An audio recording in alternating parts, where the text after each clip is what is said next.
আল্লাহ রাব্বুল আলামিন বলেন, ইন্নামা আমরুহু ইযা আরাদা শাইআন আন ইয়াকুলা লাহু কুন ফায়াকুন। আমার আল্লাহ যখন কোনো কাজের সিদ্ধান্ত নিয়ে নেন, শুধু বলে ফেলেন কোন, বলতে দেরি সঙ্গে সঙ্গে তা বাস্তবায়ন হয়ে যায়। জোরে বলে সুবহানাল্লাহ। সেই মহান রব, আমার প্রভু আমাকে দয়া করে এই কালামটা আমাকে দিয়েছেন, কোরআনটা আমাকে দিয়েছেন। পৃথিবীতে আমরা যা কিছু দেখি, চোখে যা কিছু দেখি, যত আশ্চর্য হই না কেন, যত আশ্চর্যের কিছু পৃথিবীতে আছে, এর মধ্যে সবচাইতে মহা আশ্চর্য, মহা বিস্ময় হলো এই কোরআন। জোরে বলি সুবহানাল্লাহ।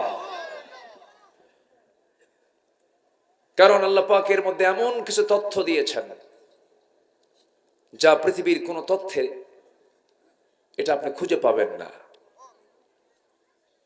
কোথাও আপনি যেটা পাবেন না সেটা এই কিতাবের মধ্যে পাবেন। জোরে বলি আল্লাহু আকবার। জাস্ট একটা তথ্য আমি দিতে চাচ্ছি। এই যে আমরা যেখানে বসে আছি, এটা জমিন, ঠিক মাথার উপরে আছে হলো নীল আকাশ। এই আকাশ এবং এই জমিন মাঝখানে যেটা বিশাল শূন্যতা আমরা লক্ষ্য করি, শুধু শূন্য না, মহাশূন্য। মহাশূন্য, এই মহাশূন্য একসময় এটা ছিল না। আধুনিক বিজ্ঞান এটা প্রমাণ করে তারা বের করেছেন। তারা বলছেন না এই জমিন এবং ওই আকাশ দুটো একসঙ্গে লাগানো ছিল। তা লাগানো থাকলে কি আর মহাশূন্য থাকে? থাকে না। দুটো একসঙ্গে কি ছিল? লাগানো ছিল। সায়েন্স বলছে প্রচন্ড একটা ধাক্কার মধ্য দিয়ে এই মহাশূন্যতার সৃষ্টি হয়েছে, যার আলোচিত নাম হলো big bang theory. Big bang এই শব্দটা হলো এই থিওরির নাম। অথচ আল্লাহ রাব্বুল আলামিন এই থিওরি হালে বিজ্ঞান প্রমাণ করলো, অথচ ১৫০০ বছর আগে আল্লাহ পাক এই বিগ ব্যাং থিওরির কথা অনেক আগে কোরআনে বলে দিয়েছেন। আল্লাহ রাব্বুল আলামিন বলেন, আওয়ালাম ইয়ারাল্লাযীনা কাফারু আন্নাস সামাওয়াতি ওয়াল আরদা কানাতা রাতকান ফাফাতাকনাহুমা وجعلنا من الماء كل شيء حي। জোরে বলুন আল্লাহু আকবার। কাফেররা কি নজর দেয় না? আল্লাহ রাব্বুল আলামিন এই আকাশ এবং জমিনকে এক জায়গায় রেখেছিলেন, দুটো একসঙ্গে লাগানো ছিল। আর এরপর আল্লাহ রাব্বুল আলামিন প্রচন্ড একটা ধাক্কার মধ্য দিয়ে মহাশূন্য বানিয়ে দিয়েছেন। এখন বলুন, বিজ্ঞান কি এই থিওরি প্রমাণ করেছে না কোরআন থেকে ধার নিয়েছে? কোরআন থেকে ধার নিয়েছে। যেখানে সকল জ্ঞান শেষ, সেখানে ওহীর জ্ঞান শুরু। এটা এমন এক রবের পক্ষ থেকে নাজিল হওয়া কিতাব, যিনি এই বিস্তৃত জমিনের মালিক, বিশাল আসমানের মালিক। এমন বৃহৎ পরিচয় আল্লাহ ছাড়া পৃথিবীর কেউ দিতে পারে? আসতে বলবেন না, দিতে পারে? সেই মহান রব্বুল আলামিন আমাকে আপনাকে এই কিতাবটা দিয়েছেন, কিন্তু দুঃখ লাগে এই কিতাবকে আমরা অনেকে নামাজে মানতে চাই, রোজায় মানতে চাই, মসজিদে মানতে চাই, দান সদকায় মানতে চাই, কিন্তু রাষ্ট্রে কোরআন আসুক এটা অনেক মুসলমানও মানতে চায় না। আছে না নাই বলেন তো? আছে।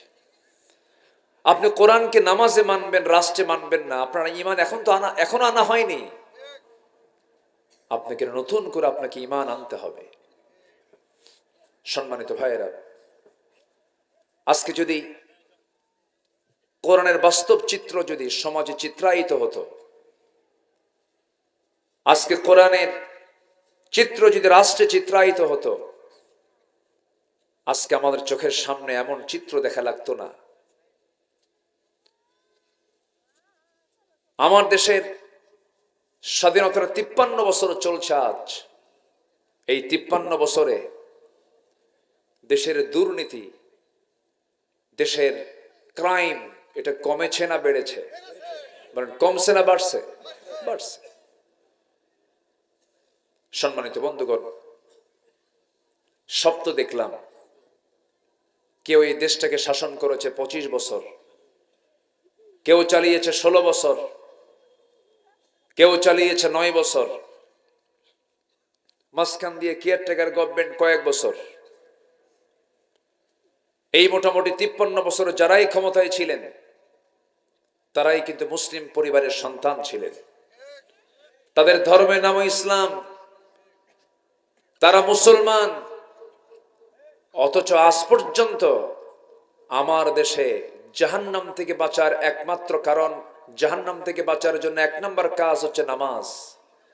জাহান্নামে যাওয়ার 1 নম্বর কারণ হলো নামাজ ছেড়ে দেওয়া। সেই নামাজের আইনটাই আজ পর্যন্ত কেউ পাশ করতে পারে নাই। সম্মানিত ভাইয়েরা, সম্মানিত বন্ধুগণ, সমাজের সকল অশান্তি দূর করার জন্য সবার আগে প্রয়োজন হলো নামাজি সরকার। কি সরকার বলেন তো? নামাজি সরকার।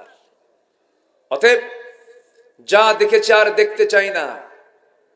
আমরা আগামীর দেশ দেখতে চাই এই কোরআনের দেশ, ইসলামের দেশ, নামাজের দেশ। ঠিক কিনা? রাজি আছেন কারা কারা? হাত উঁচু করে দেখান মুসলমান।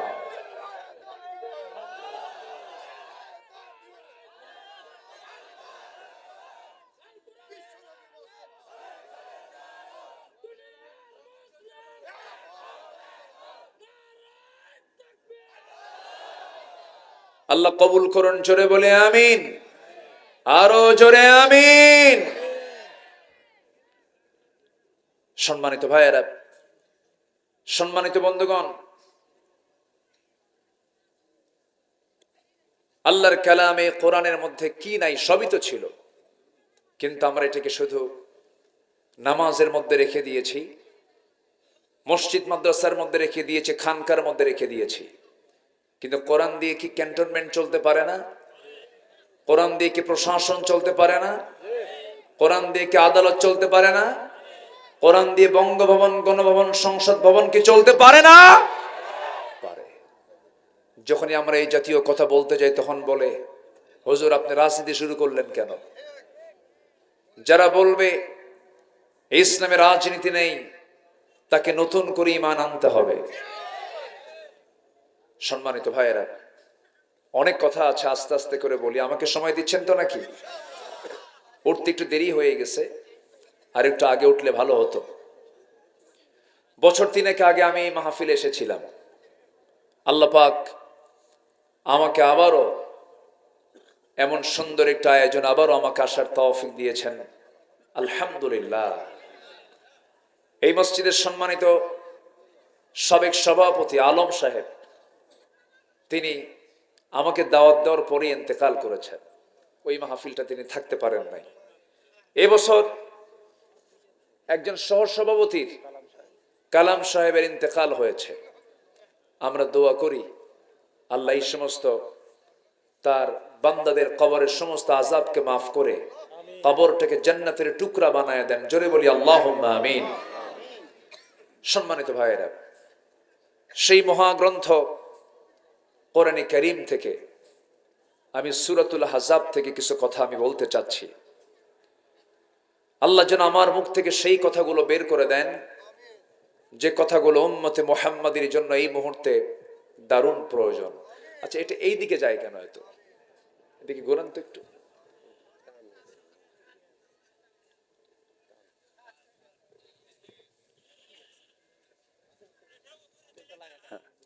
উঠায় দেন।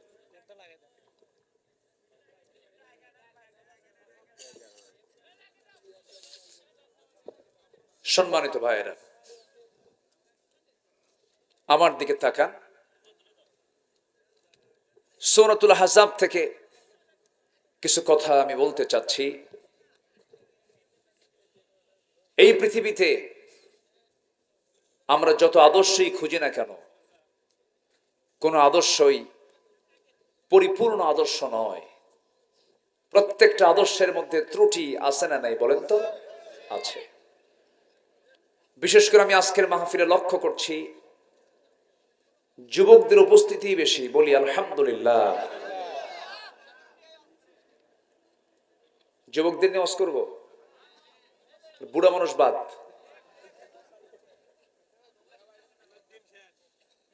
না ঠিক আছে, আজকের মাহফিলে যে যুবকরা তোমরা আসছো, আল্লাহর মেহেরবানি, তোমরা তো অনেক কিছুই দেখিয়ে দিলে 2024-এর অগাস্টের আগ পর্যন্ত। 5 আগস্ট পর্যন্ত তারা যা দেখিয়ে দিয়েছিল, আমি তো অবাক হয়ে গেছি। আজকের এই যুবকরা তো ডিভাইস আক্রান্ত, মাদকাসক্ত, ফ্রি ফায়ার, পাবজি, গেমস আসক্ত। আর সেই যুবকরা জাতে মাতাল, তালে ঠিক। কি কাজটা করলো তারা, চিন্তা করা যায়? মুরগি রান্না হলো গণভবনে একজনের জন্য, সেই মুরগির রান খাইলো আমার যুবকরা যায়, ঠিক কিনা? এবং টাইম বেঁধে দিল 45 মিনিটস, মাত্র 45 মিনিট। যুবকরা তোমরা সামনে আরো কিছু দেখাতে পারবে, শর্ত হলো উন্নত চরিত্র সাথে যোগ করতে হবে। সে উন্নত চরিত্র খোঁজার জন্য অন্য কারো কাছে যেতে হবে না। তিনি হচ্ছেন আমার নবী মুহাম্মদুর রাসূলুল্লাহ, মুহাম্মদুর রাসূলুল্লাহ। আল্লাহ রাব্বুল আলামিন তার শানে বলেছেন, لقد كان لكم في رسول الله أسوة حسنة لمن كان يرجو الله واليوم الآخر وذكر الله كثيرا। জোরে বলুন আল্লাহু আকবার।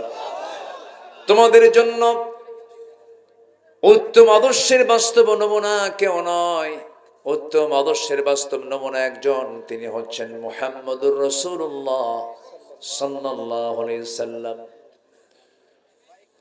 আমার ভাইয়েরা, আল্লাহ রাব্বুল আলামিন রাসূলকে এত সম্মান দিয়েছেন, রাসূলকে এত মর্যাদা দিয়েছেন।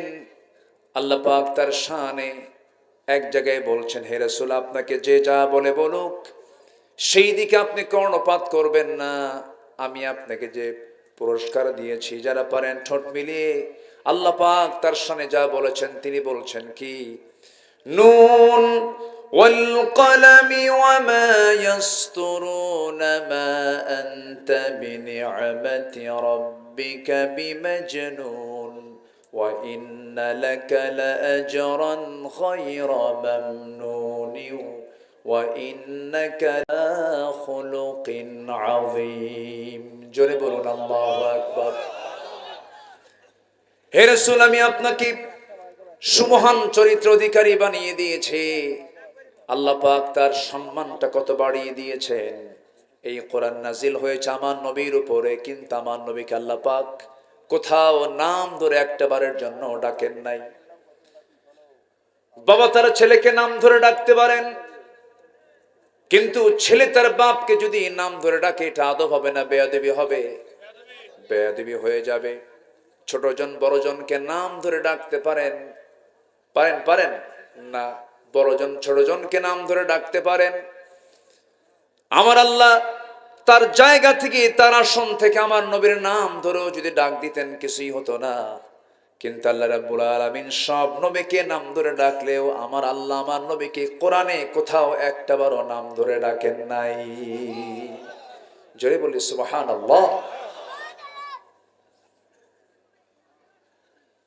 আদম আলাইহিস সালাতু ওয়াস সালামকে ডাক দিয়েছেন, ইয়া আদম উসকুন আনতা ওয়া যাওজুকাল জান্নাহ ডাক দিয়েছেন ওয়ামা তিলকা বিয়ামিনিকা ইয়া মূসা, ডাক দিয়েছেন ইয়া ইয়াহইয়া খুযিল কিতাবা বিকুওয়া।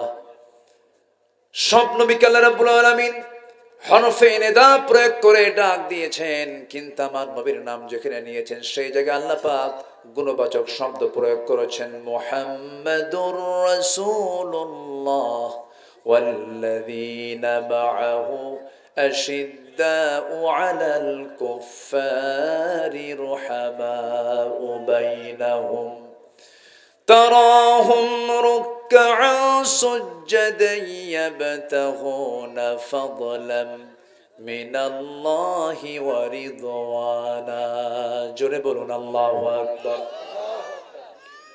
আমার বন্ধুগণ আরেক জায়গায় বলছেন ওয়ামা মুহাম্মাদুন ইল্লা রাসূল قد خلت من قبله الرسل। আরেক জায়গায় ডাক দিচ্ছেন ইয়া আইয়ুহাল মুযাম্মিলু কুমিল লাইলা ইল্লা কালিলা নিসফাহু আও ইনকুস মিনহু কালিলা। আরেক জায়গায় ডাক দিচ্ছেন ইয়া আইয়ুহাল মুদ্দাথির কুম ফাআনযির ওয়া রাব্বাকা ফাকাব্বির। কোথাও আল্লাহ রাব্বুল আলামিন আমার নবীর শানে নাম প্রয়োগ করে ডাক দিলেন না। এই জায়গায় যেখান থেকে আমি আলোচনা করতে চাচ্ছি সেখানে আল্লাহ রাব্বুল আলামিন তার রাসূলকে ডাক দিচ্ছেন ইয়া আইয়ুহান নাবিয়্যু ইন্না আরসালনাকা শাহিদা ওয়া মুবাশশিরান ওয়া নাযীরান ওয়া দা'iয়ান ইলাল্লাহি বিইذনিহি ওয়া সিরাজাম মুনীরা। জোরে বলুন আল্লাহু আকবার। যে নবীকে আল্লাহ রাব্বুল আলামিন নিজের নামটা ধরে পর্যন্ত ডাক দেন নাই, সেই নবীর শান মানটা হলো আল্লাহর পরেই তার দাম। অথচ সেই নবীকে বিগত 16 বছর যারা ক্ষমতার মসনদে ছিল তাদের সময়ে এই দেশে ডজন ডজন নাস্তিক রাসূলকে পর্যন্ত গালি দিয়েছে, তাদের কোনো বিচার বাংলার জমিনে হয় নাই। ওরা 16 বছর আমাদের গণনা করেছে। কি ব্যাপার, এখানে কি হলো?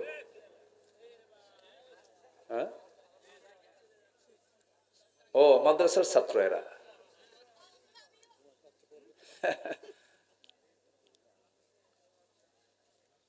শিক্ষক মনে হয় ইঙ্গিত দিয়েছে না? শিক্ষকের ইঙ্গিত যদি একবার পায় ওরা কিয়ামত হলেও মানবে না কাউরে। এটা হচ্ছে মাদ্রাসার শৃঙ্খলা। শিক্ষক শুধু একটা চোখ নাড়া দেবে, কোনো উপায় নাই। এই শৃঙ্খলা মাদ্রাসার আছে না নাই বলেন তো? মাদ্রাসার আছে, কিন্তু আপনি এই পরিবেশটা কিন্তু স্কুল কলেজে পাবেন না। ভার্সিটিতে ছাত্র শিক্ষককে পিটায় না শিক্ষক ছাত্রকে পিটায়? ভার্সিটি গুলোতে কি ছাত্র শিক্ষককে পিটায়, কিন্তু আপনি মাদ্রাসায় কোথাও পাবেন না এমন চিত্র। কারণ মাদ্রাসায় যে শিক্ষা হয় এই শিক্ষার মূল বাহনটা কি বলুন তো? কোরআন। কোরআন থাকবে যেখানে রহমত আছে না নেই বলেন তো? আছে। সম্মানিত ভাইয়েরা, যাই হোক ওরা চলে গিয়েছে, ওদের আবার শেষ রাত্রে উঠতে হবে। যদি হেফজ মাদ্রাসা হয় তাহলে তারা আবার শেষ রাত্রে উঠবে।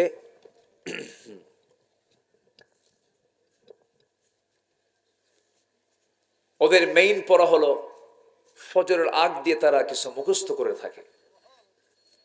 একটা জানেন একটা বিষয়, 30 পারা কোরআন আল্লাহ পাক সবার নসিবে রাখেন না। সব সিনায় 30 পারা কোরআন কিন্তু ওঠে না। আল্লাহ পাক যে সিনাকে নির্বাচিত করেন সেই সিনাতে আল্লাহ পাক 30 পারা কোরআন উঠায়া দেন। আমার নবীর কাছে যখন প্রথম ওহী নাযিল হয়, আমার নবীজি বারবার আওড়াচ্ছেন এটাকে মুখস্থ করার জন্য, কিন্তু পারতেছেন না, কষ্ট হচ্ছে তার। আল্লাহ রাব্বুল আলামিন বলেন লা তুহাররিক লা তুহাররিক বিহি লিসানাকা লিতাআজালা বিহি। হে নবী, আপনি মুখস্থ করার জন্য বারবার আপনার জিহ্বা নাওড়াবেন না। আমি আল্লাহ নিজে আপনার সিনার মধ্যে কোরআনটা জমা করে দেব। আমি নিজে জমা করে দেব। আপনার এত পরিশ্রম করার কোনো প্রয়োজন নাই। সম্মানিত ভাইয়েরা, সানুকরিউকা ফালা তানসা, আপনি কখনো ভুলবেন না। আমার রাসূলকে কে বলছেন? আল্লাহ বলছেন। তাহলে আপনি বলুন, চেষ্টা করলেই কি কোরআনের হাফেজ হওয়া যায়? এটা নসিব দরকার, সাহায্য দরকার কার? আসতে বলুন, সাহায্য দরকার কার? আল্লাহ পাকের। ওরা চলে গিয়েছে, যাক, আমরা আছি তো নাকি? জোরে বলে ইনশাআল্লাহ।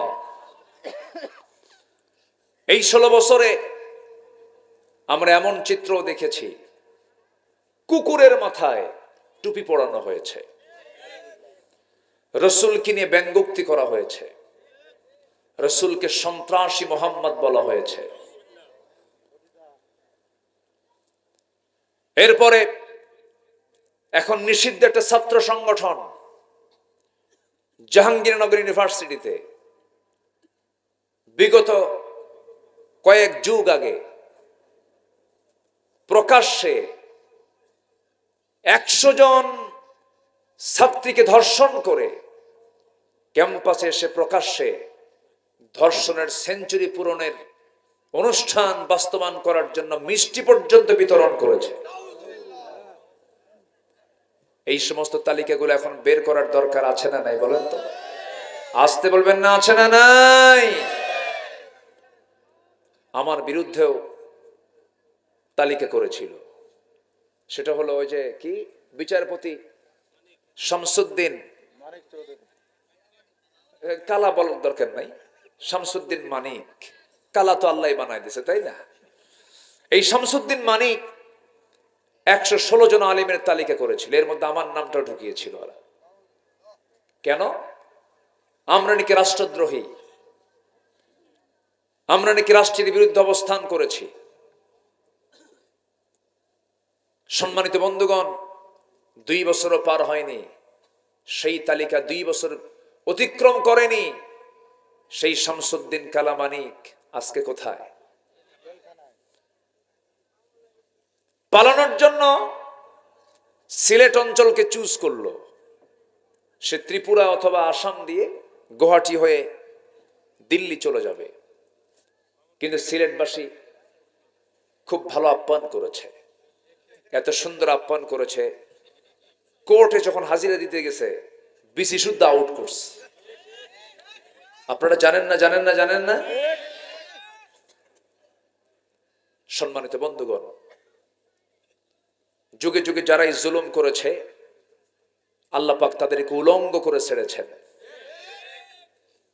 ফেরাউন পৃথিবীতে ক্ষমতার মসনদে ছিল হলো 1600 বছর, তার হায়াত ছিল 1600 বছর, আর এরা ছিল হলো 16 বছর। দেখছেন সংখ্যার যে মিল হলো কেমনে বুঝলাম না আমি। সবচেয়ে বুকটা ফেটে যায় একটা ব্যক্তির জন্য আমার, বিশেষ করে কেমনে কেমনে এই প্যান্ডেলের এই প্ল্যাটফর্মের যিনি মূল একজন রূপকার আল্লামা সাইদিকে তারা কেমনে মেরে ফেললো। একটা জীবন্ত মানুষকে, সুস্থ মানুষকে জেলখানা থেকে চিকিৎসার নাম করে ধরে এনে 13 আগস্ট 2023 তাকে গ্রেফতার করে 13 বছর আগে রেখেছিল জেলখানায়, সেখান থেকে ধরে টেনে নিয়ে চলে গেল চিকিৎসার নাম করে হসপিটালে। সেম আবু হানিফা রাহিমাহুল্লাহর মতো বিষ প্রয়োগ করে, পয়জনিং করে তাকে পরিকল্পিতভাবে দিল্লির প্রেসক্রিপশনে হত্যা করা হয়েছে। আমাদের দাবি এই তাফসীর মাহফিলের প্ল্যাটফর্ম থেকে এটাই জানাতে চাই, এই জীবন্ত কিংবদন্তি আল্লামা সাইদ রাহিমাহুল্লাহর হত্যার সঙ্গে জড়াই জড়িত তাদেরকে প্রকাশ্যে ধরে চূড়ান্ত শাস্তি নিশ্চিত করা হোক। রাজি আছেন কারা কারা? হাত উঁচু করে দেখান মুসলমান।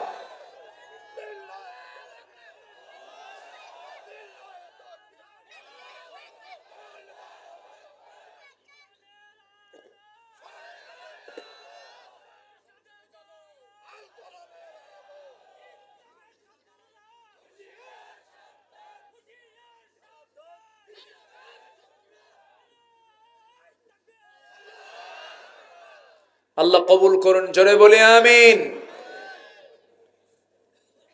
শুরু যখন হয়েছে, একটি সুন্দর সমাপ্তির মধ্য দিয়ে আগামীর দেশ আমরা দেখতে চাই, আমরা কোরআনের দেশ। জোরে বলি ইনশাআল্লাহ, ইনশাআল্লাহ, ইনশাআল্লাহ। আসবে দিন, আসবে না? আসবে কিনা বলেন? আসবে। শহীদের রক্ত কখনো বৃথা যেতে পারে না, কিন্তু শর্ত হলো আমরা যদি সফল হতে চাই, আমাদের চরিত্র হতে হবে অনুন্নত না উন্নত? উন্নত চরিত্রবান, উন্নত চরিত্র অধিকারী আমাকে আপনাকে হতে হবে। আর সেই উন্নত চরিত্র খোঁজার জন্য একজনকে সিলেকশন দিয়েছেন আল্লাহ তাআলা, তিনি হচ্ছেন মুহাম্মদ সাল্লাল্লাহু। সেই নবীজির জীবন থেকে মুমিনদের জন্য অনুকরণীয় 15টা আদর্শ আমি আজকে একটা একটা করে বলতে চাচ্ছি। আমাকে সময় দেবেন তো? জোরে বলি ইনশাআল্লাহ। তাহলে বলুন, নুরু ওয়াজ কি শেষ না শুরু? টাইম দিচ্ছেন তো নাকি? বলি আলহামদুলিল্লাহ। আমি তো প্রথমে হতাশ হয়েছিলাম, লোকজন এত কম কেন, কিন্তু না, মোটামুটি প্রচন্ড শীত তো। আর এবার মাহফিলের চাপ এত বেশি, মানুষের চাইতে মাহফিল বেশি। এত মাহফিল, ঠিক আছে না?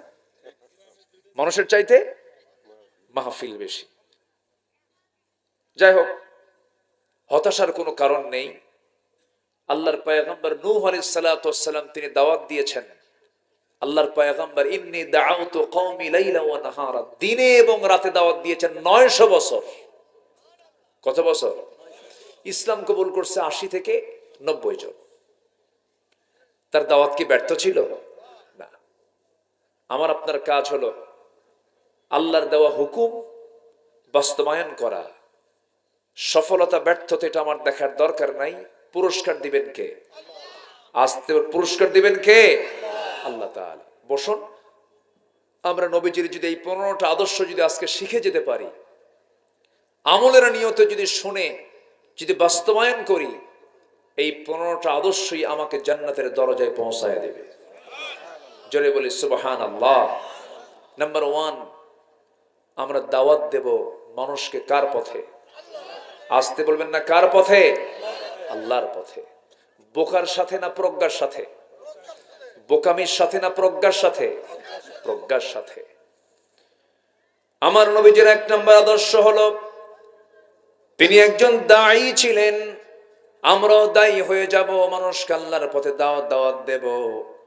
আল্লাহ রাব্বুল আলামিন তার শানে বলছেন, উদউ ইলা সাবিলি রাব্বিকা বিল হিকমাতি ওয়াল মাউইযাতিল হাসানাহ ওয়াজাদিলহুম বিল্লাতী হিয়া আহসান ইন্না রাব্বাকা হুয়া আ'লামু বিমান দাল্লা আন সাবিলিহি وهو أعلم بالمهتدين। জোরে বলুন আল্লাহু আকবার। হে রাসূল, আপনি দাওয়াত দিন মানুষকে কার পথে? আল্লাহর পথে, প্রজ্ঞার সাথে, উত্তম নসিহতের মধ্য দিয়ে। অধিকাংশ মাহফিল আমি লক্ষ্য করে দেখি শুধু চিল্লাচিল্লি হয়। এরকম কিছু মাহফিল আছে না নাই বলেন তো? আছে। সে তো চলেই গেছে, সে তো আর নাই। এখন যিনি পালায়ে গেলেন তার দলের লোকজন আমার দেশে এখন আছে না নাই? উনি চলে গেছেন, কিন্তু তার লোকজন তো আছে। আমি তাদেরকে একটু আহ্বান করব, আমি তাদেরকে একটু বলতে চাই, বাম চিন্তা মাথা থেকে ঝেড়ে ফেলে দেন, বাম দল বাদ দিয়ে দেন। যে দল ইসলাম চায় না, যে দল কোরআন আইন চালু হোক এটা চায় না, যেই দলটা ইসলামী দল নয়, কোরআনকে প্রশ্ন করুন সেই দল করা যাবে কিনা? কোরআনকে বলবে করা যাবে? যাবে? করা যাবে? যাবে না। বাদ দিয়ে দেন, ফিরে আসেন, জান্নাতের দিকে আসুন। আমরা জান্নাতের দিকে দৌড়াই। যে কোনো মুহূর্তে তো মরে যাব, আমিও যাব, আপনিও যাবেন। আমার মতো বয়সী, আমার বয়সের কত কত মানুষ দুনিয়া থেকে বিদায় নিয়েছেন। এখন তো পরে আর মরে, সময়ও লাগে না, পরে আর মরে। মানে আমরা মুরগি খাই, যেগুলো মুরগি খাই না, ওই মুরগিগুলো তো পরে আর মরে। ক্লিনিকে যাওয়ার সময় নাই। সেই দিন আমার এক বন্ধু, একসঙ্গে পড়াশোনা করেছি, খুব সুন্দর কণ্ঠ ছিল। সে পরে আর্মিতে চাকরি নিল, আর্মিতে জয়েন করে চাকরি করতেছিল, বাড়ি দুপচাচিয়া। আমি অনেকদিন পর হঠাৎ করে তার কথা মনে হলো, ভাবলাম একটু সালাম দিই, একটু যোগাযোগ করি। ফোন দিলাম, ফোন দিয়ে দেখি রিসিভ করে একজন মহিলার কণ্ঠ। সালামের জবাব নিল। বললাম, আপনি কে? আমি জিয়াকে চাচ্ছিলাম। উনি হঠাৎ করে কেঁদে ফেলে বলছে, আমি তার স্ত্রী। বলছে, সে তো নাই, সে তো মরে গেছে। এটাই তো পৃথিবীর আসল নিউজ। এমন কোন দিন নাই যে দিনটা আমার কানে এমন নিউজ আসে না। আসে কিনা বলেন? আসে। সবাই আমরা দুনিয়া থেকে বিদায় নিয়ে নেব। কেউ আমরা দুনিয়াতে বাঁচার জন্য আসি নাই, সব দুনিয়া থেকে বিদায় নিয়ে নেব। কিন্তু আল্লাহ বলছেন, বান্দারা তুমি আমার কাছে যদি আসতেই চাও, আসতেই তো হবে আমার কাছে। তোমার নেক আমলনামা নিয়ে আসো, ডান হাতের আমলনামা নিয়ে আসো, ইসলামী দল করে আসো, কোরআন সুন্নাহর বিধিবিধান মেনে নিয়ে আসো। তোমার মাথা থেকে পা পর্যন্ত তোমার সকল কাজ কর্ম সব নবীর সুন্নাহ তরিকা মতো করে আসো। কোনো চিন্তা নাই, আমি আল্লাহ তোমার ব্যাপারে জানায়া দিচ্ছি। ইয়া আইয়াতুহান নাফসুল মুতমাইন্নাতুর রজিই ইলা রাব্বিকি রাদিয়াতাম মারদিয়াহ ফাদখুলি ফি ইবাদি ওয়াদখুলি জান্নাতি। জোরে বলুন আল্লাহু আকবার। আমার বান্দা হয়ে যাও, আমার অনুগত বান্দা হয়ে আমার জান্নাতে প্রবেশ করো, তোমাকে কেউ বাধা দেবে না। শর্ত হলো সারেন্ডার করতে হবে কার কাছে? আসতে হলো সারেন্ডার করতে হবে কার কাছে? আল্লাহর কাছে। দুঃখ লাগে, আজকে 53 বছর দেশ স্বাধীন হয়েছে, কত সরকার আসলো গেল, আমার দেশে মানুষ মুসলমান মাত্র 5% নামাজ পড়ে। কয় পার্সেন্ট? 5%। বাকি 95% মুসলমানের নামাজের খবরই নাই। আর এত বিড়ি খায় এ জাতি। রাগ করতেছেন নাকি আপনারা? আবার হুজুর আপনি ওয়াজ করেন, আমার বিড়ি কথা কন কেন? এরকম ভাবতেছেন কি না? আবার মাহফিল এসে বলে কি জানেন, হুজুর বিড়ি খাওয়া কি জায়েজ আছে?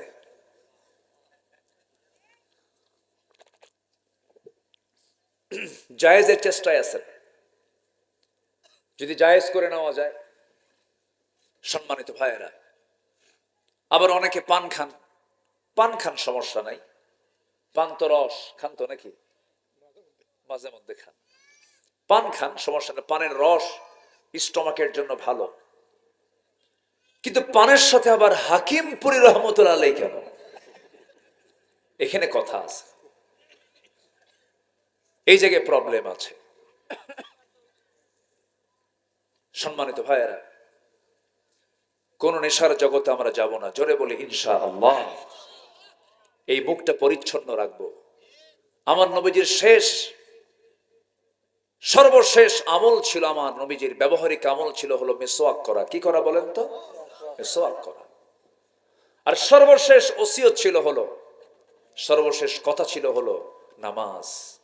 বলেন সর্বশেষ কথা কি ছিল?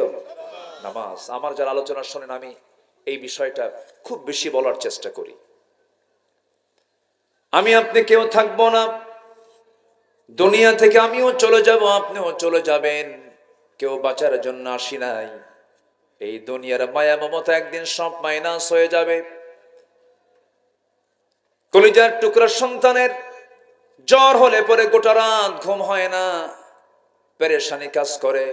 কিন্তু আপনি দুনিয়া থেকে বিদায় নিয়ে নেন এখনই, ওই সন্তানটা 3 দিন 5 দিন 7 দিন কান্নাকাটি করবে, এরপরে আপনাকে ভুলে যাবে। যুবক, তুমি নতুন বিয়ে করেছ, নতুন বউ তোমার ঘরে 2 বছর সংসার করেছ, নতুন ফুটফুটে একটা বাচ্চা হয়ে গেছে। হঠাৎ করে তুমি একদিন রোডে হোন্ডা চালাতে নিয়ে খাদে পড়ে তোমার মৃত্যু হয়ে গেল। তোমার বউয়ের কানে সংবাদ চলে গেল। বউ তোমার শোকে কাঁদতে কাঁদতে সেন্সলেস হয়ে পড়লো। 2-3 দিন খেতে পারলো না। 7 দিন চলে গেল, খাওয়া বন্ধ হয়ে আছে। 14 দিনের মাথায় খাওয়া দাওয়া সব স্বাভাবিক হয়ে যাবে, ঘুমটুম সব স্বাভাবিক হয়ে যাবে। মাসখানেক পর চেহারায় হাসি আসবে, মাস 3 পর আরো স্বাভাবিক হয়ে যাবে। তোমার শ্বশুর বাড়ির লোকজন তোমার সেই আদরের বউটাকে নিয়ে চলে যাবে তার বাড়িতে। 4 মাস 10 দিন পার হয়ে যাবে। শোকের সময়গুলো পার হয়ে যাওয়ার পর 6 মাস 7 মাস পরে তোমার শ্বশুর শাশুড়ি তোমার সেই বউটাকে একটু বুঝায় শোনায় জোর করে অন্যত্র বিয়ে পর্যন্ত দিয়ে দেবে।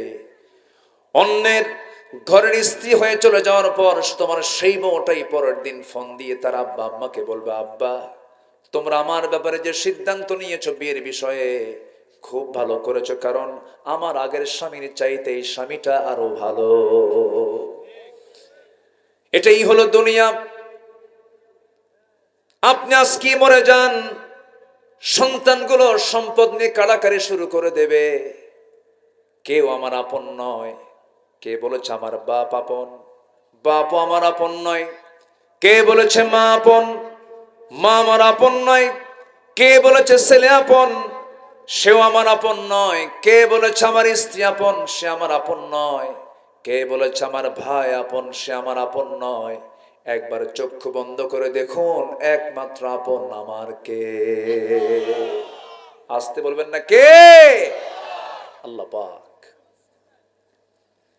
রুহের জগতে একা ছিলাম, মার পেটের জগতেও একা ছিলাম। দুনিয়াতে সে কিছু বন্ধু বান্ধব পেয়েছে। যেদিন আমার মরণ হয়ে যাবে আমি আবার একাই ফিরে যাব। এই জন্য আমার বন্ধুগণ, সে আল্লাহর কাছে যখন ফিরে যেতে হবে কিছু কাজ আমরা করে যাব। কিয়ামতের দিন আল্লাহ রাব্বুল আলামিন বান্দাকে সর্বপ্রথম যে প্রশ্ন করবেন সেই প্রশ্ন হলো নামাজ। সেই প্রশ্ন কি বলুন? নামাজ। নামাজি মানুষ কখনো নেশাখোর হতে পারে না। নামাজি কখনো মিথ্যুক হতে পারে না। নামাজি কখনো ওয়াদা খেলাফ করতে পারে না। নামাজি কখনো অন্যের সম্পদ লুণ্ঠন করতে পারে না। যে নামাজি হবে সেই নামাজের চরিত্র হবে জান্নাতি চরিত্র। তার মাধ্যম দিয়ে তার দ্বারা কোনোদিন গুনাহে কবিরা নামক কোনো গুনাহ হতে পারে না। কিন্তু আমার দেশে সুদখোর নামাজিও আছে না নাই? সুদও খায়, নামাজও পড়ে। আমি কি কথা বলবো? আমি কি আলোচনা চালিয়ে যাব? জোরে বলি ইনশাআল্লাহ। আমার নবীজির 1 নম্বর দাওয়াত ছিল হলো, 1 নম্বর কাজ ছিল হলো দাওয়াত দেওয়া। সে দাওয়াত নবীজি আগে ভিতরে না বাহিরে? বলেন তো, আগে পরিবারে না আগে সমাজে? আগে পরিবারে দিয়েছেন। কু আনফুসাকুম ওয়া আহলিকুম নারা, নিজে বাঁচো, তোমার পরিবারকে জাহান্নাম থেকে বাঁচাও। আমার বন্ধুগণ, নবীজির জন্ম যে সমাজে হয়েছিল সেই সমাজটা ছিল ঘুরে ধরা সমাজ। এত জঘন্য মানুষ ছিল। সেই সমাজের মানুষগুলো এত নিম্নমানের ছিল, নিজের মাকে পর্যন্ত বিয়ে করত। নিজের মা, বাবা সৎমাকে তালাক দিয়েছে, পরের দিন ছেলে সৎমাকে ঘরে আনছে। এত নোংরা ছিল একটা জাতি। কাবা শরীফ তোয়াফ করা হয়, এখন হাজিরা তোয়াফ করেন। সেই কাবাকে সামনে রেখে এই কুরাইশরা, এই আরবরা উলঙ্গ হয়ে সবাই মিলে একসঙ্গে তোয়াফ করত। ভাঙ্গা পাতিলকে কেন্দ্র করে যুগের পর যুগ তারা যুদ্ধ লাগিয়ে রাখত। শততা বিভক্ত একটা জাতিকে একটা সুতার কাঠিতে আবদ্ধ করেছেন। কিচ্ছু অন্য কোন তন্ত্র মন্ত্র দিয়ে নয়, একমাত্র কি দিয়া? কোরআন দিয়ে, কোরআন দিয়ে, ইসলাম দিয়ে। আমার নবীজি সেই যুগে জন্ম নিয়েছেন যে যুগে একটা নারীর কোনো মূল্যায়ন ছিল না, মেয়ে সন্তান জন্ম হয়েছে জীবন্ত পুঁতে হত্যা করত, সেই যুগে আমার নবীজি ঘোষণা করলেন তার মুখ দিয়ে, যার ঘরে 3টা মেয়ে আছে তার জন্য 3টা পৃথক জান্নাত। জোরে বলি সুবহানাল্লাহ। আপনাদের দোয়া আল্লাহ পাক আমাকে 4টা মেয়ে দিয়েছেন। কেউ তো জোরে আলহামদুলিল্লাহ বললেন না। বিয়ে কি আপনি দিবেন? তো টেনশন তো আমারই। এটা জোরে বলেন না আলহামদুলিল্লাহ। এটা বলার কারণ আছে, মেয়ে সন্তান হলে পরে অনেকে মন খারাপ করে। বারবার মেয়ে যদি হয় তখন স্বামী কয় তার বউরে, তোর পেট আসলেই পচা। আছেন এরকম, আছে না? মনক্ষুণ্ণ হওয়া যাবে না। আমার নবী যে বিশ্বের সেরা মানুষ, ছেলেদের বাপ না মেয়েদের বাপ? মাথায় রাখতে হবে। আমার নবীর সামনে এক সাহাবী কান্দে, চোখে পানি। রাসূল বলেন, সাহাবী তুমি চোখে পানি কেন? তুমি ইসলাম গ্রহণ করে কি ঠকছো নাকি? এই কয়েকদিন হলে শুধু কাঁদতো, দিন গ্রহণ তো আনন্দের বিষয়, তুমি কাঁদতেছো কেন? তোমার তো সব গুনাহ মাফ হয়ে গেছে। সাহাবী আরো কান্দেন। রাসূল বলছেন, ও সাহাবী তুমি কাঁদতেছো কেন? কি হয়েছে ভালো করে বলো, খুলে বলো তো তোমার কি হয়েছে। নবীজির সামনে হাঁটু গেড়ে দিয়ে বসে গেলেন। সুস্থ চেহারার অধিকারী সেই সাহাবী রাসূলকে সামনে বসায়া বলেন, হুজুর আপনি আমাকে বারবার বলছেন সমস্ত গুনাহগুলো মাফ হয়ে গেছে, কিন্তু আমার মনে হয় সব গুনাহগুলো মাফ হলেও একটা গুনাহ বুঝি আমার মাফ হয় নাই। কি করেছো বলো হুজুর? জাহেলী সমাজের কারণে, সেই সমাজের পরিস্থিতির কারণে আমি আমার নিজের কন্যা সন্তানকে নিজের হাতে খুন করেছি। আমার মনে হয় এই গুনাহটা আল্লাহ পাক আমার মাফ করেন নাই। রাসূল বলেন, সাহাবীরা তুমি কেমন করে খুন করেছো আমাকে বলো তো। সামনে বসে গেলেন। আমার নবীজি লম্বা সময় ধরে তার কথাগুলো শুনলেন।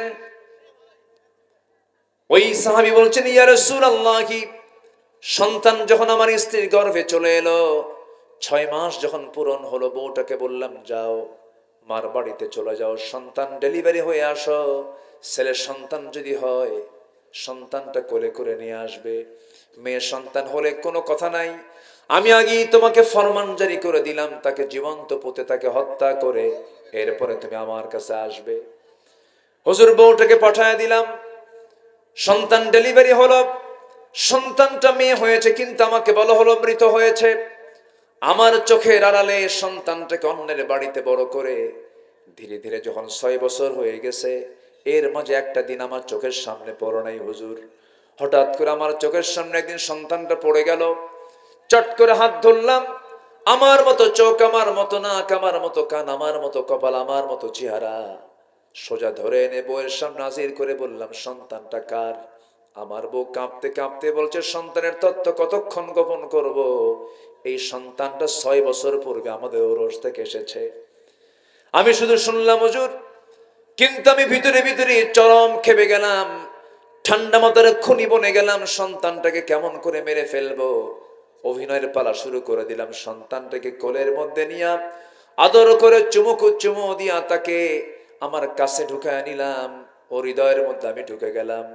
এক পর্যায়ে মেয়েটা বলছে, মা আমার এই আদরের বাবার সঙ্গে তুমি কেন পরিচয় করে দাও না? আমার বাপ তো অনেক ভালো মানুষ।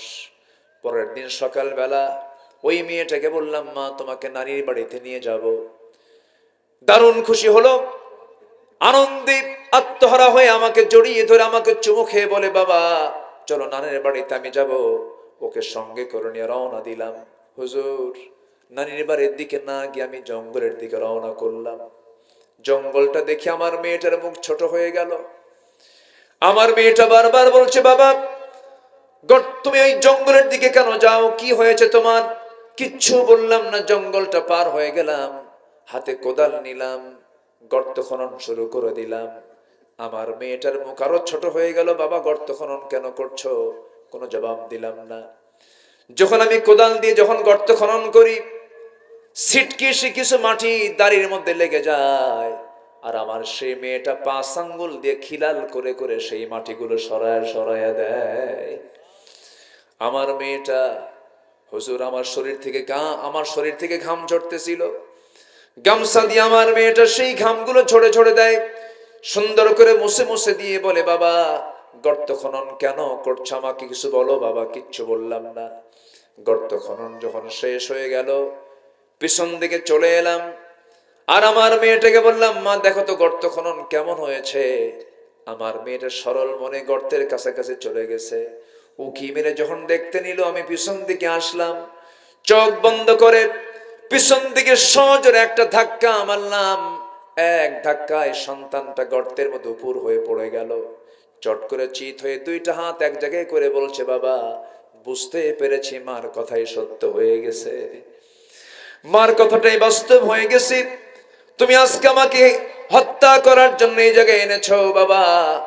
আমি এটাও জানতে পেরেছি তুমি আমাকে কেন হত্যা করার পরিকল্পনা করেছো। নারীর সন্তান হয়ে পৃথিবীতে জন্ম নেওয়া যদি আমার অপরাধ হয়ে থাকে, বাবা আল্লাহর কসম করে বলি, এই যে তোমার চেহারা আজকে দেখাইছি, মৃত্যু আর কোনোদিন দ্বিতীয়বার দেখাবো না, প্রয়োজনে ভিক্ষা করে খাবো। বাবা আমাকে আজকে প্রাণে বাঁচায় দাও। হুজুর ভিতরে দয়ার ভাব হলো না, ভিতরে মায়া কাজ করলো না।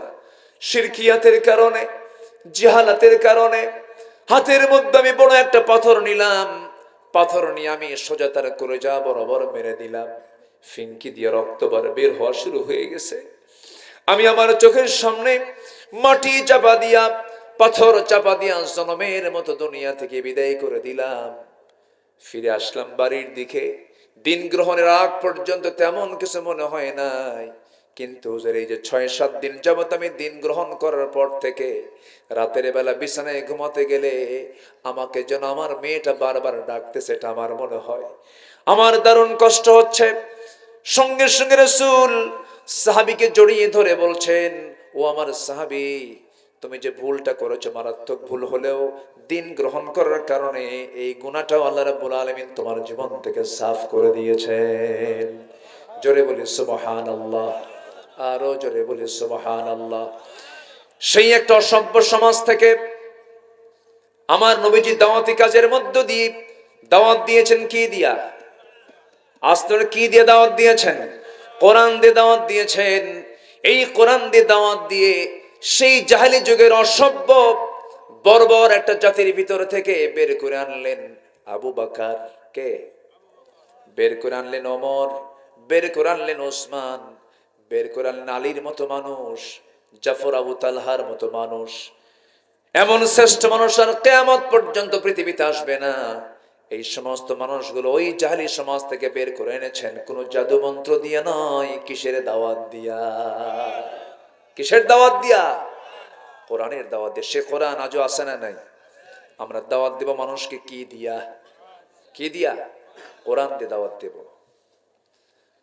আমার বন্ধুগণ, নবীজি দাওয়াত দিলেন প্রথম হলো ঘরের মানুষকে। জাবালে নূর আশ্রয় নিয়েছিলেন, যে জাবালে নূরি, সেই গারে হেরা, যে গুহার মধ্যে আমার নবীজি 5 থেকে 6 বছর ছিলেন, সেটা হলো জাবালে নূরের মধ্যে অবস্থিত নূর পাহাড়ের গারে হেরা। আল্লাহ পাক আমাকে বারবার নিয়েছেন। আল্লাহ প্রত্যেককে যাওয়ার তৌফিক দান করুন। এত আসতে বলেন আমিন। জোরে বলেন, আরো জোরে বলেন। আল্লাহর ঘরকে দেখার শখ হয় না? সবাই দেখতে রাজি আছেন তো? নিয়ত থাকলে দেখা হবেই। 2015 সালে আমি হজে গিয়েছি। প্রথম সফর তো আমার 2009 সালে। সেই সফরে আমার জীবনের ছিল হলো প্রথম সফর 2009 সাল হজে। আর আল্লামা সাইদ রাহিমাহুল্লাহর ছিল শেষ হজের সফর। আল্লাহ পাক একসঙ্গে আরাফাতে থাকার সুযোগ করে দিয়েছেন।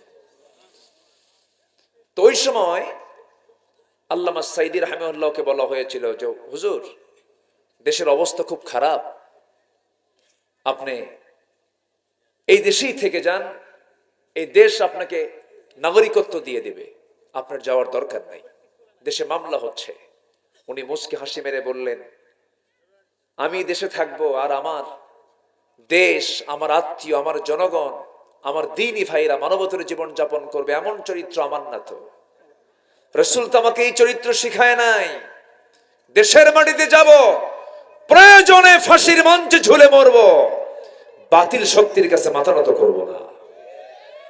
ফিরে এসেছেন এদেশের কোন রাজাকার যাদেরকে গালি দেওয়া হয়েছে, কেউ পাকিস্তান যায় নাই। ভারতীয় রাজাকাররাই সব দিল্লি গিয়ে বসে আছে, ঠিক কিনা? সব দিল্লি গিয়ে বসে আছে। কয়েকটা পারে নাই যেতে, এর মধ্যে একটা এখনো দেশে আছে, দরবেশ। চেনেন না আপনারা? চেনেন না? হ্যাঁ, মাথার চুলটা কালো বানালো, দাড়িটা কাটলো বাঁচার জন্য, পাজামা খুলে লুঙ্গি পরলো, পাঞ্জাবি খুলে গেঞ্জি পরলো, নৌকায় চললো, বন্ধু একখান নিয়ে রওনা দিল যে দেখি তো পালানোর চেষ্টা করি, কিন্তু পারলো না। লক্ষ লক্ষ কোটি টাকার মালিক, হাজার হাজার কোটি টাকার মালিক। চিন্তা করুন, অর্থই যদি সকল সম্মানের কারণ হয়ে থাকে, কিভাবে আল্লাহ তাআলা এত সম্পদ হওয়ার পরও তাকে উলঙ্গ করে ছাড়লেন, ঠিক কিনা?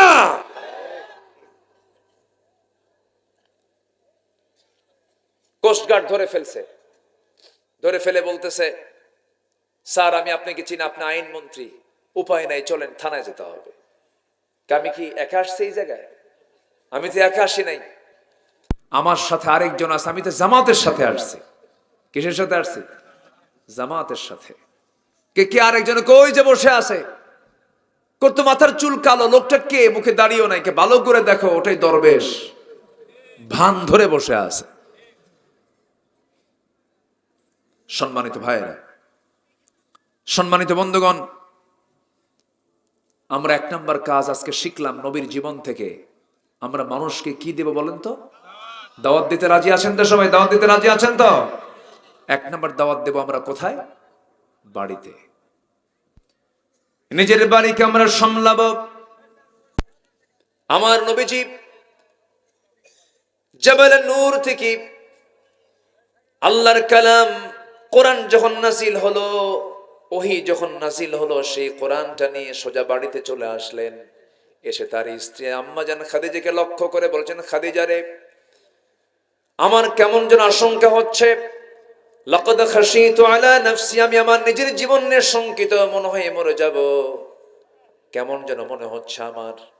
সঙ্গে সঙ্গে খাদিজা বলছেন, আমার স্বামী, আপনার কোনো অনিষ্ট পৃথিবীর কেউ করতে পারবে না, কারণ আপনি এতিমকে কষ্ট দেন না, আপনি অসহায়ের পাশে দাঁড়ান, আপনি মাজলুমের পাশে দাঁড়ান, আপনার চুল পরিমাণ কোনো ক্ষতি পৃথিবীর কেউ করতে পারবে না। রাসূল এবার বলছেন, খাদিজা ভালো কথা, কিন্তু আজকে আমি তোমাকে নতুন করে আমার একটা পরিচয় দিয়ে দেব, জানি না তুমি এটা মানবে কিনা। এতদিন তোমার সঙ্গে আমার পরিচয় ছিল, তুমি আমার স্ত্রী, আমি তোমার স্বামী, কিন্তু আজকে আমার একটা নতুন পরিচয় হলো, আমি হলাম আল্লাহর নবী। এই কথা বলার সঙ্গে সঙ্গে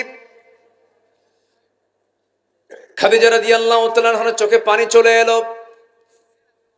এবার তিনি বলছেন, আমার স্বামী গো, 15 বছর ধরে দাম্পত্যময় জীবন চালালাম, যার মুখ থেকে একটা অযাচিত কোনো কথা বের হতে দেখলাম না, একটা মিথ্যা কথা বের হতে দেখলাম না। আপনি যে আল্লাহর নবী হবেন এতে বিন্দু পরিমাণ কোনো সন্দেহ নাই। জোরে বলি সুবহানাল্লাহ। আসছেন? আলহামদুলিল্লাহ। আমি আপনাকে ফিল করছিলাম যে ভাইকে পাবো কখন। জি, একসঙ্গে হজেও গেছে, একসঙ্গে হজ করেছি, আলহামদুলিল্লাহ। আমি কি আলোচনা চালাবো? আলোচনা চালাবো? কারো কোনো কষ্ট হচ্ছে না তো? আলহামদুলিল্লাহ। সম্মানিত ভাইরা, আমার নবীজি জেবেল নূর থেকে সে বউয়ের সামনে দাঁড়ালেন, বউকে বলেন, বউ, আমি আল্লাহর নবী, তোমার কি বিশ্বাস হয়? কি চরিত্র রাসূল উপহার দিলেন। স্ত্রী বলছেন, আপনি যে আল্লাহর নবী হবেন চুল পরিমাণ কোনো সন্দেহ নাই। সবার কাছ থেকে সার্টিফিকেট পাওয়া যায় ভালোই, কিন্তু বইয়ের কাছে সার্টিফিকেট ভালো পাওয়া কিন্তু খুব মুশকিল। তুমি কত নম্বর হুজুর আমার জানা আছে, বসো, বোঝেন নাই? আপনার বলুন তো, চেয়ারম্যান বড় না চেয়ারম্যানের বউ বড়? হ্যাঁ, আবার কিন্তু ভাইকে বলতেছে না কিন্তু। আচ্ছা, স্ত্রীর কাছে কিন্তু স্বামীর ভালো হওয়া এত সহজ নয়। আবার স্বামীর কাছেও স্ত্রী ভালো হওয়া কিন্তু এত সহজ নয়। আমার রাসূলের চরিত্র কি ছিল তিনি বলে দিয়েছেন, দিনের আলোতে যা করি সাহাবীরা তা বলে বেড়াও, রাতের আধারে আমার স্ত্রী যা করি তা বলে বেড়াও। কি বিশ্বমানের চরিত্র আমার জন্য আদর্শ করে দিয়েছেন একজন ব্যক্তিকে, তিনি হচ্ছেন মুহাম্মদুর রাসূলুল্লাহ। রাসূল বললেন, তোমার কি বিশ্বাস হয়? আমাকে পড়িয়ে দেন লা ইলাহা ইল্লাল্লাহ। আমার নবীজি এবার দাওয়াতের জন্য গেলেন। 3 বছরের ছোট, আমার নবীজি 3 বছরের বড়। হিজরতের রাতের সাথী, সারা জীবনের সাথী সাইয়েদনা আবু বকরকে বলছেন, আবু বকর, আমি আল্লাহর নবী, আমার কাছে ওহী নাযিল হয়, তোমার কি বিশ্বাস হয় নাকি? সঙ্গে সঙ্গে বন্ধু কেঁদে ফেলে দিয়ে বলছেন, আমার স্বামী, আমার বন্ধু আবু বকর, আমার বন্ধু মুহাম্মদ, আপনি যে আল্লাহর নবী হবেন কোনো সন্দেহ নাই, আপনি আমাকে এখনই পড়িয়ে দেন আশহাদু আল্লা ইলাহা ইল্লাল্লাহু ওয়াহদাহু লা শারীকা লাহু ওয়া আশহাদু আন্না মুহাম্মাদান আবদুহু ওয়া রাসূলুহু। হেদায়েতের মালিককে বলেন। নবীজি খুব প্রশান্তি পেলেন। ঘরের মানুষ কালেমা পড়ে নিয়েছে, বন্ধুটাও কালেমা পড়ে নিয়েছে। এবার চলে গেছেন ছোট্ট একজন শিশুর কাছে, সাইয়েদনা আলীর কাছে গিয়ে বলছেন, আলী, দাওয়াতি কাজ নিয়ে এসেছে, আমি আল্লাহর নবী, তোমার কি বিশ্বাস হয় নাকি? জ্ঞানের দরজা, অত্যন্ত জ্ঞানী মানুষ সাইয়েদনা আলী ছোট্ট অবস্থায় তিনি বলে ফেললেন, আপনি যে আল্লাহর নবী হবেন সে নবুয়তি চরিত্র আমি আপনার মধ্যে দেখতে পেয়েছি।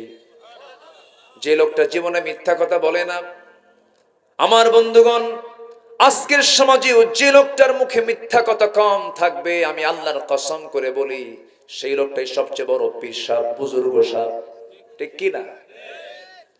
সেই লোকের কথা বন্দুকের গুলি মিস হতে পারে, আল্লাহর দরবারে সেই লোকের দোয়া কবুল হয়ে যাবে। আল্লাহু আকবার বলেন। শুধু মুখ থেকে কি বলা বাদ দিতে হবে? মিথ্যা। সম্মানিত ভাইয়েরা, আমার তো মনে হয় জাতিগতভাবে সবচাইতে বেশি মিথ্যা কথা বলে কোন দেশের মানুষ? ও আপনি বললেন, হাই রে, মিথ্যা কথা বলে, উঠতে বসতে খেতে চলতে মিথ্যাই হচ্ছে সবচাইতে বড় একটা পুঁজির নাম। এটা আমরা মিথ্যার দিকে যাব না। জোরে বলি ইনশাআল্লাহ, জোরে বলি ইনশাআল্লাহ।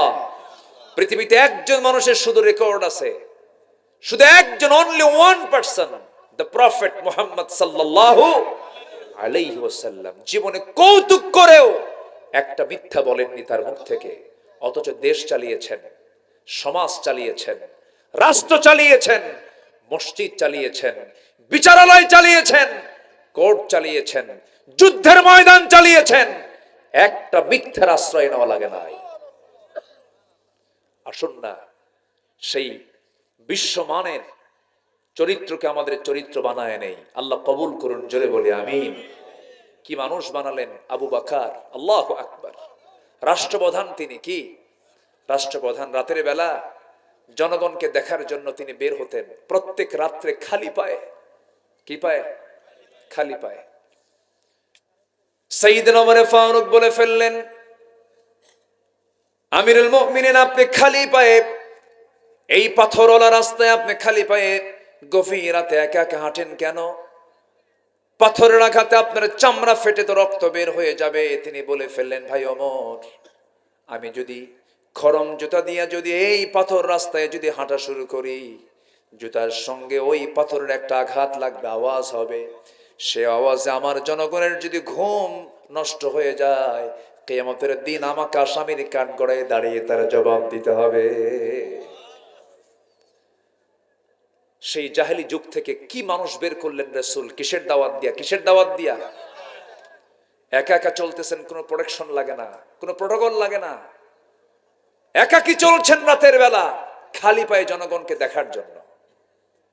তার এক প্রতিবেশী ছিল, বুড়ি মানুষ, চোখে দেখতো না, স্বামী নাই, ছেলে নাই, মেয়ে নাই, কেউ নাই, দেখবে কে? প্রত্যেক রাতে সাইয়েদনা আবু বকর তার ঘরের মধ্যে ঢুকে তার সব সেবাগুলো করে চলে আসতেন। ওমরে ফারুক একদিন এক রাতে তার খেদমত করার জন্য গেছেন। বুড়িমা, দরজা খোলা যাবে কি? কেন? আমি আপনার খেদমত করতে এসেছি, আমি ওমর। না, কিছুক্ষণ আগে একজন আমার খেদমত করে গেছে। ওমরে ফারুক আশ্চর্য হয়ে গেলেন, এই বুড়িমার ঘরে কোন যুবকটা ঢুকলো? পরপর 2 রাত সার্চ দিলেন, খুঁজে পেলেন না। তৃতীয় রাত্রিতে লক্ষ্য করে দেখেন কে যেন ঘরের মধ্যে চট করে ঢুকে পড়ছে। তিনি বাইরে আঁত পেতে থাকলেন। খেদমত করে যখন তিনি বের হয়েছেন, চট করে পিছন দিক থেকে হাতটা চেপে ধরে দেখেন কেউ না, খলিফাতুল মুসলিমিন আবু বকর। জোরে বলি সুবহানাল্লাহ। দুইজনে কেঁদে ফেললেন। সাইয়েদনা ওমর ফারুক বলছেন, আমিরুল মুমিনিন, আপনি রাষ্ট্রপ্রধান, সারাটা দিন আপনি পরিশ্রম করেন, রাতের বেলা এই সমস্ত কাজকে আমাদের দেওয়া যায় না। তিনি বলছেন, ওমর রে, তোমার আমলনামা নিয়ে আমি কিয়ামতের দিন উঠবো না, আমার আমলনামা নিয়ে তুমিও কিয়ামতের দিন উঠবা না। আমার কাজ আমাকে করতে দাও, আমার কাজটা আমাকে করতে দাও। সাইয়েদনা ওমর ফারুক রাদিয়াল্লাহু তাআলা আনহু, তিনিও তো তাকওয়ার দিক থেকে কোনো অংশে কম ছিলেন না। 2 বছর খেলাফতের দায়িত্ব যখন পালন হয়ে গেল, সাইয়েদনা আবু বকর দুনিয়া থেকে বিদায় নিলেন। খেলাফতের দায়িত্ব গ্রহণ করলেন ওমর। ওই মহিলা তখন বেঁচে আছেন, কিন্তু মহিলা জানতেন না আবু বকর দুনিয়া থেকে বিদায় নিয়েছেন। পরের রাত্রে চলে গেছেন ওমরে ফারুক ওই মহিলার বাড়িতে খেদমত করার জন্য। খেদমতের জন্য ঘরের মধ্যে ঢুকেছেন, খেদমত করলেন, কাপড় চোপড় গুলো ধুয়ে দিলেন, খাবারগুলো গোছায়া দিলেন, সামনে খেজুরগুলো ধুয়ে দিয়ে চলে আসছেন। মহিলা খেতে বসেছেন। খেতে বসতে নিয়ে বুড়ি মহিলাটা খেতে বসতে নিয়ে যখন একটা খেজুর মুখের মধ্যে দিয়েছেন, কামড় বেড়েছেন, খেজুরের বিচি তার দাঁতের সঙ্গে লেগেছে। সঙ্গে সঙ্গে তিনি কান্নায় ভেঙ্গে পড়ে বলছেন, বুঝতে পেরেছি আমার প্রথম খাদেম আবু বকর আর দুনিয়ার বুকে নাই, সে মারা গেছে। কারণ আমার আবু বকর যখন আমার ঘরে খেদমত করার জন্য আসতো, সে খেজুরটা পর্যন্ত আমার সামনে দেওয়ার সময় খেজুরের বিচি সহ বিচিটা আউট করে আমার সামনে হাজির করতো, যেন আমার খেজুর খেতে যেন বিন্দু পরিমাণ কোনো কষ্ট না হয়। জোরে বলি সুবহানাল্লাহ। আমার আবু বকর নাই, কেন আমার আবু বকর খেজুর দিয়েছে, বিচি ছাড়া খেজুর, যেন আমার খেতে যেন চুল পরিমাণ কষ্ট না হয়। সম্মানিত ভাইয়েরা, আজকে একটা নেতা ঢাকা থেকে আসবেন, তার সামনে 50টা, পিছনে 50টা গাড়ির শোডাউন। আমি নিজের চোখে দেখেছি। মালয়েশিয়ার প্রধানমন্ত্রী, আমি একদিন কেএলএ ঘুরতেছিলাম এক শপিং মার্কেটে, মালয়েশিয়ার প্রধানমন্ত্রী তার স্ত্রীকে নিয়ে শপিং করছেন, সামনেও কেউ নাই, পিছনেও কেউ নাই। প্রেজেন্ট ওয়ার্ল্ডের ঘটনা এটা। 50টা গাড়ির তেল খরচ, এটা কি মিতব্যয় না অপচয়? মিতব্যয় না অপচয়? অপচয়। প্রত্যেকটি বিষয়ে জবাব দিতে হবে কার আদালতে? আসতে বলবেন না, কার আদালতে? ওমর ফারুক রাদিয়াল্লাহু তাআলা আনহু একদিন বসে আছে, এক সাহাবী হাদিস বর্ণনা করছেন, বলতেছেন, মিসকাল হাববাতিন মিন কিবার, যার মধ্যে চুল পরিমাণ অহংকার থাকবে সে জান্নাতের গন্ধই পাবে না। ওমর ফারুক সঙ্গে সঙ্গে তিনি জমিনে পড়ে গেলেন। জমিনে পড়ে গিয়ে পাগলের মতো হাউমাউ করে কান্নাকাটি করেন। নিজের দেহের সাথে গোটা জমিনের মাটিগুলো লাগায় নেন। লাগায় নিয়ে আকাশের দিকে তাকায় বলছে, ও আকাশের মালিক আল্লাহ, আমাকে মানুষ খলিফা বলে, আমাকে মানুষ রাষ্ট্রপ্রধান বলে, আমাকে মানুষ সম্রাট বলে, আমার মধ্যে হালকা হালকা অহংকার মনে হয় চলে আসে, কিন্তু আমার মনে হয় আল্লাহ তুমি যদি আমাকে পাকড়াও করো, কিয়ামতের দিন আমি জাহান্নাম ছাড়া আমার কোনো পথ থাকবে না। আমার কাছে মনে হয়, ও আল্লাহ, এই দুনিয়াতে তুমি যত বান্দা পাঠিয়ে দিয়েছো, সব বান্দার জন্য জান্নাতের ফয়সালা হলেও একজনকে যদি তুমি জাহান্নাম দাও, আমার মনে হয় সে একজন বান্দা কেউ হবে না, আমি ওমর সেই জাহান্নামী বান্দা হতে পারি। আল্লাহু আকবার বলেন। বান্দার পরিচয় তেমনই হওয়া উচিত। আল্লাহ পাক এই সমস্ত সাহাবীদের জীবনকে লালন করার তৌফিক দান করুন। জোরে বলি আল্লাহুম্মা আমিন। সম্মানিত ভাইয়েরা, এক নম্বর হচ্ছে দাওয়াতি কাজ করব আমরা। নাম্বার 2 হলো আমার রাসূল ছিলেন সাহসী। কি ছিলেন বলেন তো? সাহসী। পৃথিবীতে কোনো কিছু করতে গেলে, বিজয় অর্জন করতে গেলে কি দরকার? আমার নবীজি কি ভীরু ছিলেন না সাহসী ছিলেন? চিন্তা করুন, ঘর থেকে বের হচ্ছেন হিজরতের রাতে, নাঙ্গা নাঙ্গা তরবারি। ওই মক্কার নগর পিতা আবু জেহেল তার সন্ত্রাস রেলিয়ে দিয়ে রাসূলকে মারার অর্ডার দিয়েছে। আমার নবীজি সেখান থেকে ঘর থেকে বের হচ্ছেন, শত্রুগুলো দেখছেন, পরোয়া করলেন না, হাতের মধ্যে বালু নিয়ে শুধু নিক্ষেপ করলেন, সমস্ত শত্রুর চোখে চোখে পৌঁছায় দিয়েছেন আমার আল্লাহ তাআলা বালুকণাগুলো। জোরে বলি সুবহানাল্লাহ। যে কোনো বিজয়ের জন্য সাহস দরকার। ইমানদার বুক দেখায় না পিঠ দেখায়? ইমানদার বুক দেখায় না পিঠ দেখায়? বুক দেখাবে। ইমানদার কখনো পিঠ দেখাতে পারে না। যুবকরা, সেই উন্নত চরিত্র গঠন করো। দেখেছ অনেক কিছু, যে নেতা তোমার হাতে মদের বোতল তুলে দেয়, যে নেতা তোমার হাতে নারী তুলে দেয়, যে নেতা তোমাকে চরিত্রহীন বানানোর ষড়যন্ত্র করে, সেই সমস্ত নেতাদের মুখে তোমরা জুতা মারো, থুতু মারো। উন্নত চরিত্র গঠন করো। 5 ওয়াক্ত নামাজ পড়ো। বিবাহ পূর্ব কোনো নোংরামি কোনো সম্পর্কে জড়িও না। অবৈধ কোনো রিলেশনে যেও না। বিয়ের প্রয়োজন, বাপ আমার বিয়ের প্রয়োজন, কিন্তু বিয়ের আগ দিয়ে তুমি গার্লস স্কুলের সামনে যায় এতিমের মতো সিট হয়ে বসে থাকো না। এগুলো লস প্রজেক্ট। এগুলো কি প্রজেক্ট? Loss project. শিক্ষা, পড়া সব শেষ। এগুলো বাদ দিতে হবে। সবাই কি নামাজ পড়বা? যুবকরা সবাই কি নামাজ পড়তে রাজি আছো? নামাজ পড়বেন কারা কারা একটু হাত তুলে দেখেন তো দেখি। জোরে বলি ইয়া আল্লাহ, আমাদেরকে 5 ওয়াক্ত সালাত আদায় করার তৌফিক তুমি আল্লাহ দিয়া দাও। জোরে বলি আমিন। আরো জোরে আমিন, আরো জোরে আমিন। হাত নামান। সম্মানিত ভাইয়েরা, সময় তো চলে যাচ্ছে। বুঝলাম না এত দ্রুত সময় আজকে কেন যাচ্ছে, আমার বুঝে আসলো না। খুব আজকের ঘড়ি কি বেশি ঘুরতেছে নাকি? এখনো তো বহু পয়েন্ট পড়ে আছে। এদিকে রাত অনেক গভীর হয়ে গেল। এবার মাহফিলের চাপ তো এত বেশি, এত মাহফিল এবার, তাই না? কিছুক্ষণ আগে মন্তব্য করেছি, মানুষের চাইতে মাহফিল বেশি। এত ঘন ঘন মাহফিল, মানুষ মাহফিল শুনতে শুনতে ক্লান্ত হয়ে গেছে। সম্মানিত ভাইয়েরা, আমার ভাইজান আসছেন, তিনিও কিছু কথা বলবেন। আমি আমার পয়েন্টগুলো আমি শাব্দিকভাবে, আমার আগামীকালকে মাহফিল বেশি দূরে না, মাত্র ময়মনসিংহ, তাও দুপুরবেলা। কখন? দুপুরে। তো সব দিকে খেয়াল করতে হবে। আমাকে মাহফিল কমিটি যখনই গেছেন আমার কাছে, আমার সুযোগ ছিল, 3 বছর আগে একবার এসেছিলাম, তো আল্লাহ পাক আমাকে আবার এই জায়গায় নিয়ে এসেছেন। বলি আলহামদুলিল্লাহ।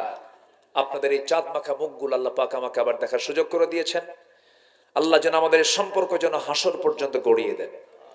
জোরে বলি আল্লাহুম্মা আমিন। আসলে তো চোখটা খোলা আছে, ইহকালে আছি। চোখ বন্ধ হলে কি ইহকাল না পরকাল?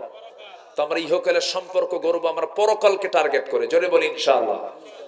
পরকালও যেন আমরা একসঙ্গে থাকতে পারি। বউ নামাজ পড়ে না, বউকে বলবেন, বউ আমার, একই ছাদের নিচে থাকি, তোমার যৌবন আমার যৌবন একাকার করে দিয়েছি, তুমি কি চাও না জান্নাতের মধ্যে আমরা একসঙ্গে জান্নাতে থাকি? হ্যাঁ, নামাজটা পড়ো।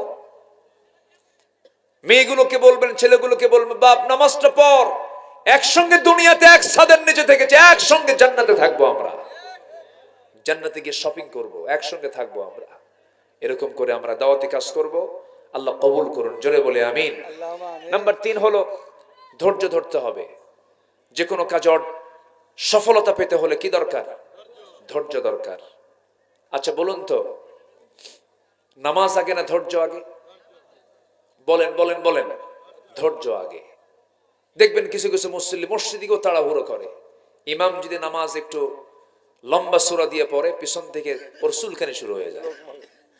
লোকমা তো আর দেওয়া সম্ভব না, গলার ঝাড়ি একখান মারে, হুজুর তাড়াতাড়ি শেষ করেন। তাহলে ধৈর্য আগে না নামাজ আগে? ধৈর্য আগে। ব্যবসা আগে না ধৈর্য আগে? বলেন, নেতৃত্ব আগে না ধৈর্য আগে? তাহলে সকল কাজে ধৈর্য আগে দরকার। ধৈর্য এমন একটা গুণ যা সকল সফলতার মূল মাধ্যম হচ্ছে ধৈর্য। আল্লাহ তাআলা ধৈর্যের পিরামিড বানিয়েছেন মুহাম্মদ সাল্লাল্লাহু আলাইহি ওয়াসাল্লামকে। অনেক কথা ছিল, তিনি কেমন ধৈর্যশীল ছিলেন, অনেক প্রসঙ্গ ছিল, সেই সুযোগ আজকে আর নাই। নাম্বার 4 হলো পরিবারের প্রতি দায়িত্বশীলতা। সন্তানগুলোকে ভালো মানুষ করার জন্য বাপ মার চেষ্টা থাকার দরকার আছে না নাই? আছে। এই লক্ষ্যে আমি 16 বছর সুযোগ পাইনি, অনেক প্ল্যান করেছি। তো প্রতিষ্ঠান গড়ার জন্য আমি প্রথম চিন্তা করলাম ঢাকাতেই একটা প্রতিষ্ঠান গড়ে তুলব। কিন্তু না, আমার বারবার মনটা টানলো যে না, আমার নঙ্গর যেখানে, আমার নারী যেখানে পোতা আছে, আমি সেখানে একটা প্রতিষ্ঠানকে আমি হাত দিয়েছি। এখান থেকে ওয়াকিং ডিস্টেন্স, খুব কাছাকাছি, দারুল আমিন আইডিয়াল মাদ্রাসা, নাম শুনছেন তো সবাই? এখানে একটা প্রতিষ্ঠান করেছি। আবার এতিমখানাও একটা আছে আমার মির্জাপুরে, সেখানে এতিমদের তত্ত্বাবধান করছি আমি কিছু। তো এখানে একটা মাদ্রাসা আমি গড়েছি। আপনার সন্তান ক্লাস 5 শেষ হয়ে যাবে, বাংলা, ইংরেজি, অঙ্ক সব শিখবে, অটোমেটিক্যালি তার 30 পারা কোরআন তার মুখস্থ হয়ে যাবে। তো আপনার সন্তানটা সব পড়া হলো, এর পড়ার মাঝে যদি 30টা পারা কোরআন শেষ হয়ে যায়, এটা একটা বিশাল পাওয়া। কিন্তু এটাকে অর্জন করতে গেলে এটা ভিন্ন সিলেবাস, ভিন্ন একটা প্ল্যান পরিকল্পনা নিয়ে আমি সিলেবাস সাজিয়েছি। এটা একটু পরিশ্রম করতে হবে, পড়ার ধরনটা একটু আলাদা হবে। এই আঙ্গিকে আমি এটা শুরু করেছি। সবাইকে আমার জন্য দোয়া করবেন না ইনশাআল্লাহ? আল্লাহ যেন প্রতিষ্ঠানকে কবুল করেন। আমি কেন করেছি জানেন? আপনার ছেলে ইঞ্জিনিয়ার হোক, সমস্যা নাই, কিন্তু হাফিজ ইঞ্জিনিয়ার হোক। আপনার সন্তান ডাক্তার হোক, হাফিজ ডাক্তার হোক। আপনার সন্তান জজ হোক, কিন্তু হাফিজ জজ হোক। কি বলেন বলেন বলেন? দেখলাম তো, আমরা দেখলাম তো আজকে তালাকের যে হার, এখানে ভাই আছে বসা, তালাকের হারটা মূর্খদের মধ্যে বেশি না শিক্ষিতের মধ্যে বেশি? শিক্ষিতের মধ্যে বেশি। তাহলে সামাজিক পারিবারিক অস্থিরতা আজকে শিক্ষিত সমাজেই বেশি। নাম্বার 2, এই দেশের সার্বিক উন্নয়নে কৃষক, শ্রমিক, প্রবাসী এরা মূর্খ, দেশকে পিছিয়ে দিয়েছে না এগিয়ে দিয়েছে? এগিয়ে দিয়েছে। তথাকথিত কিছু শিক্ষিত বিসিএস, মাস্টার্স, কত উচ্চ ডিগ্রিধারী, এই সমস্ত লোকগুলো কলমের খোঁচা দিয়ে লক্ষ লক্ষ কোটি টাকা দেশ থেকে পাচার করে নিয়ে চলে গেছে। তাহলে প্রচলিত শিক্ষা ব্যবস্থা যে ব্যর্থ, প্রচলিত শিক্ষা পদ্ধতি যে ব্যর্থ, তা আমরা প্র্যাকটিক্যালি বুঝতে পারছি। এজন্য জাতির বিপ্লবের জন্য শিক্ষার একটা বিপ্লব দরকার। জাতির পরিবর্তনের জন্য একটা আদর্শ শিক্ষার দারুণ প্রয়োজন। আমি আমার ক্ষুদ্র একটা প্রচেষ্টায় হাত দিয়েছি। আমি সবার আন্তরিক দোয়া কামনা করি, আল্লাহ তাআলা যেন আমার এই ক্ষুদ্র প্রচেষ্টাকে কবুল করেন। সাথে এই মাহফিলের সঙ্গে যারা সম্পৃক্ত ছিলেন এবং আছেন, আল্লাহ তুমি তাদের সকল খেদমতকে তুমি আল্লাহ কবুল করো। বিশেষ করে আলম সাহেব, 3 বছর আগে আমার জাহিদ ভাইয়ের আব্বা ইন্তেকাল করেছেন। এই মাহফিল অনুষ্ঠিত বাস্তবায়নের পরিকল্পনা নেওয়ার 7-8 দিনের মাথায় আরেকজন সভাপতি কিছুদিন আগে দুনিয়া থেকে বিদায় নিয়েছেন। যারা কবরস্থ হয়েছেন তাদের জন্য দোয়া কামনা করে আমি আমার কথা আর না বাড়িয়ে ধীরে ধীরে আমরা দোয়ার দিকে চলে যাব। দোয়ার আগ দিয়ে আজকের মাহফিলের সম্মানিত মেহমান, আমার অত্যন্ত কাছের, আমার দিলের মানুষ, আমার সঙ্গে তার একটু পড়ে খুব বনিবনাট হয়। তো খোকা ভাই তিনি এসেছেন, হ্যাঁ তিনি এসেছেন, তিনি কিছু কথা বলবেন। তার আগ দিয়ে একটু বলতে চাচ্ছি, গজল, এই সময় আবার গজল শুনবেন? আচ্ছা দেখি, সম্মানিত ভাইয়েরা, মসজিদ কমিটি একটু আমার কাছে আবদার করেছেন, হয়তো শেষ মেহমানের কাছে আপনারা কিছু দিতে চান, এরকম যদি কেউ থাকেন একটু জিকিরের তালে তালে 4-5 মিনিটের ভিতরে যে যা পারি আমরা সবাই দেওয়ার চেষ্টা করব। জিকির করি সুবহানাল্লাহ ওয়ালহামদুলিল্লাহ চাদর চাদর একটু ব্যাগ ট্যাগ দেবো নাকি এরকম হ্যাঁ, কিছু? ব্যাগ ট্যাগ দেওয়া আছে। একটু ব্যাগ ট্যাগ দেওয়া আছে, যে একটু ব্যাগ নিয়ে যে যা পারে